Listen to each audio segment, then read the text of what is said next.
All right, our lesson, we're going to identify or just tell which quadrants the given points would be located in. All right, so like I was saying for our vocab, how do you spell coordinate plane? Because that's what this is. This is a coordinate plane. Well, to spell coordinate plane, we start with a C. All right, so I'm going to write a C on my graph here. Look at this.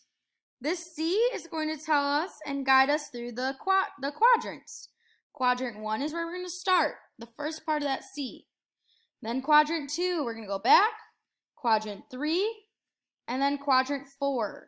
Now, these quadrants, they are with Roman numerals, meaning they don't look like 1, 2, 3, 4, 5. This 5 does not look like IV, right? So when we do look at this, this means 1, quadrant 1. Second one means quadrant 2. So 2 slashes are quadrant 2. Not 12, 2. 3 is going to be quadrant 3. And then that IV is going to be quadrant 4. Oh, I'm so sorry. Why did I put 5 before? That is going to be 4. There's only 4 quadrants. When I was thinking of that 5, a V means 5.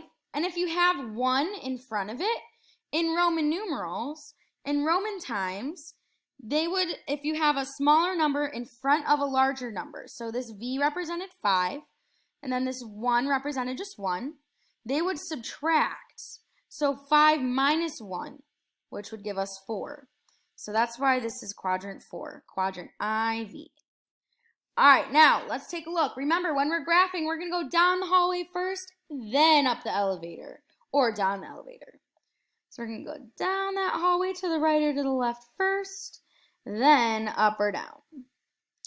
All right, first one, -6, -4. If we do take a look, negative and negative, if you go negative and negative, negative, negative, you're going to be ending up in quadrant 3, negative and negative.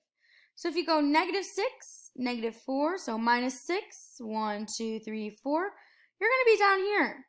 That's going to be in quadrant 3. So we're going to put 1, 1, 1, or I.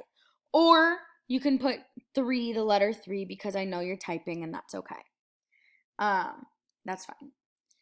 All right, quadrant, or the next one, +1, -5. So if you go positive and then negative, you're going to be in quadrant 4. So if you go +1 and then down 5, so down the hall 1 and then down that elevator 5, we are going to end up in quadrant 4, IV, or quadrant 4. 3, 4. All right, -2, +4, -2, up 4. Whoop, guess where we're at? Quadrant 2. That would be 2 slashes. And then +3, +3. So we have positive. We are going to end up in quadrant 1. +3, we are going to be in quadrant 1 or 1.